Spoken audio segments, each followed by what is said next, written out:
Memang Sobat Dimas Diajeng, zaman sekarang ini di dalam mendidik anak itu jauh sangat lebih susah daripada zaman dahulu. Maka kalau ini kita tidak hati-hati, anak mudah sangat terbawa, karena pertumbuhan anak ini ya juga pertumbuhan emosinya sedang tumbuh. Sapa Hati bersama Gus Agus. Sobat Dimas Diajeng yang berbahagia, maka benar apa yang disampaikan oleh Sayyidina Ali bin Abi Thalib. Beliau berkata, alimul auladakum fa innahum mahlukuna li zamani ghairu zamanikum. Yang artinya kurang lebih adalah, didiklah anak-anakmu. Mereka diciptakan untuk suatu zaman yang berbeda dengan zamanmu sekarang ini. Iya. Kalau kita rasakan seperti waktu kita kecil dulu,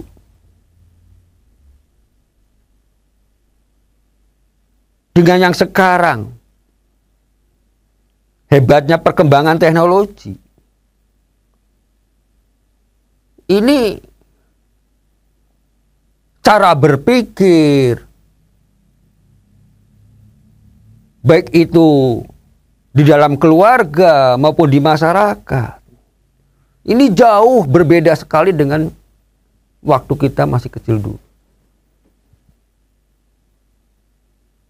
Maka pada saat kita akan mendidik anak-anak kita juga sama. Kita harus berpikir jauh ke depan. Apa sekiranya masa depan itu yang akan dilalui oleh anak-anak kita. Maka mempersiapkan diri buat anak itu penting.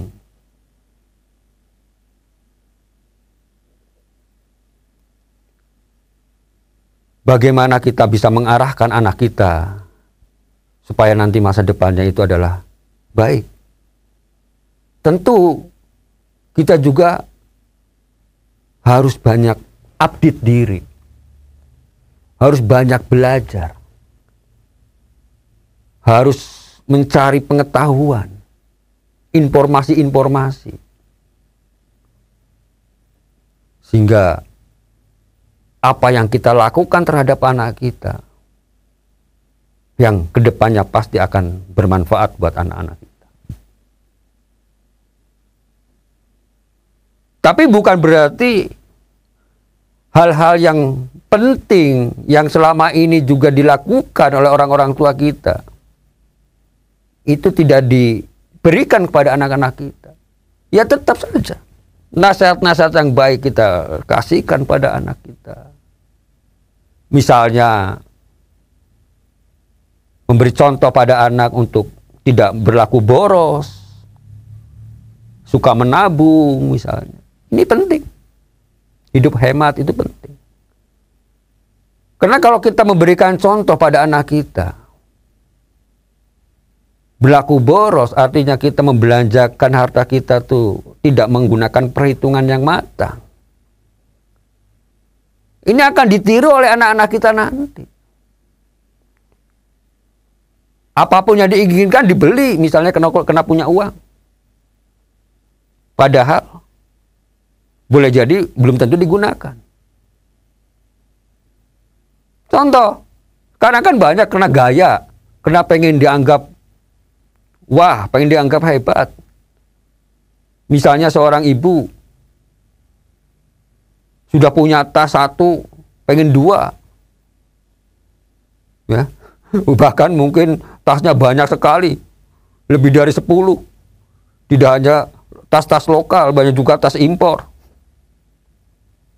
Padahal yang nggak dipakai, hanya untuk dipamerkan aja, atau sebagai pameran aja. Hanya sekedar dipajang saja. Kalau anak melihat seperti ini dari kecil, kelakuan orang tuanya yang suka membelanjakan keuangan untuk hal-hal yang tidak begitu penting, maka si anak akan dimungkinkan akan meniru kelakuan orang tuanya ini.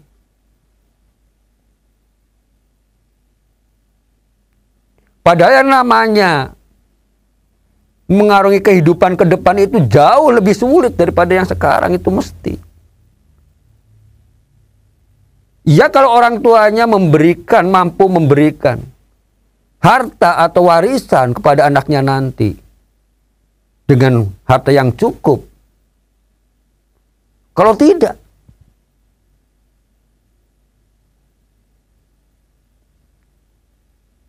anak akan menjadi susah. Karena mencari kerja juga semakin susah sekarang ini. Semakin sulit sekarang ini.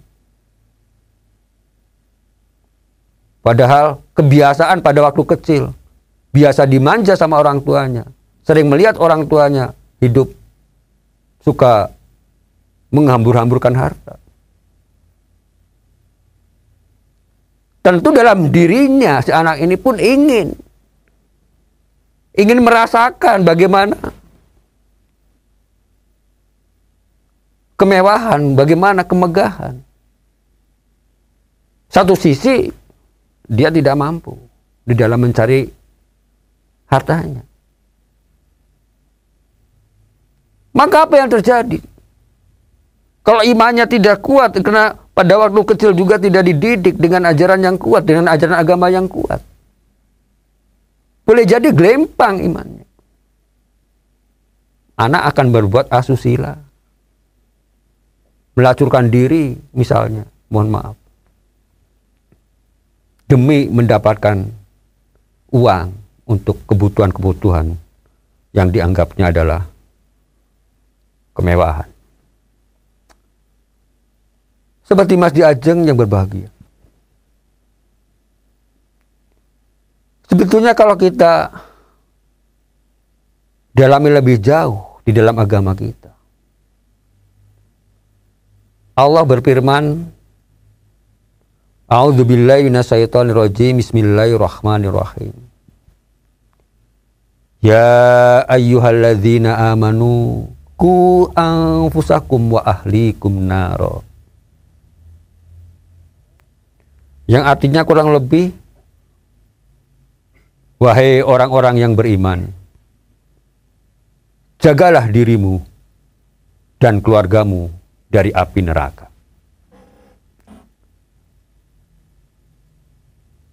Seperti Mas Diajeng yang berbahagia.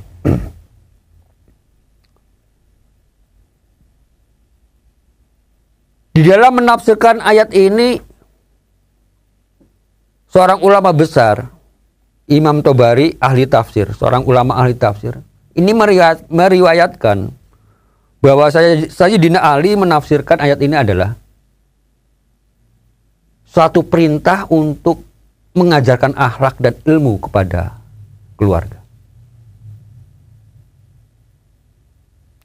Karena kita bisa terjaga, terhindar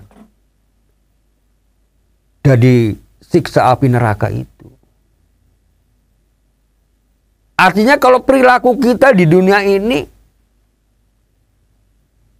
mempunyai perilaku yang baik, mempunyai akhlak yang mulia, untuk dapat mengamalkan satu ibadah, apapun ibadah, baik itu ibadah yang hubungan dengan hablum minallah, dengan Allah, maupun hablum minannas, yang ibadah yang berhubungannya dengan sama manusia, yang banyak kemarin sudah kita terangkan. Semua itu kan bisa dicapai kalau kita itu berilmu. Kalau kita tidak berilmu ya tidak bisa. Kalaupun bisa ya tidak sempurna, kurang afdol. Karena tidak berilmu. Atau bahkan ibadahnya malah menjadi rusak.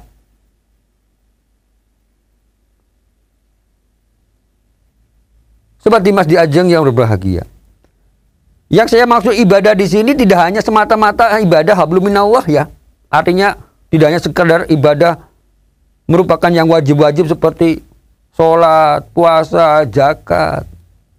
Tidak hanya seperti itu, tapi juga ibadah yang berhubungannya dengan hablum minan nas.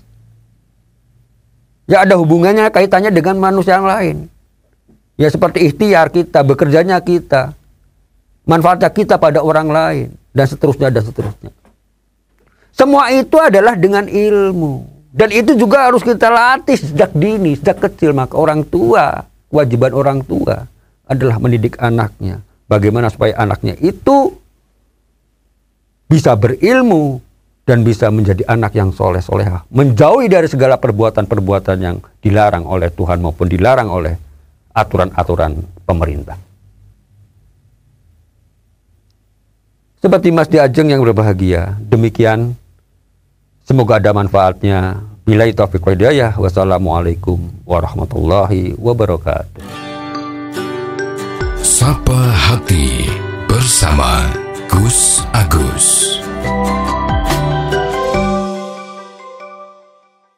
Dipersembahkan oleh Ziman, enzim antioksidan aktif, menjaga kesehatan dan memperpanjang usia Anda.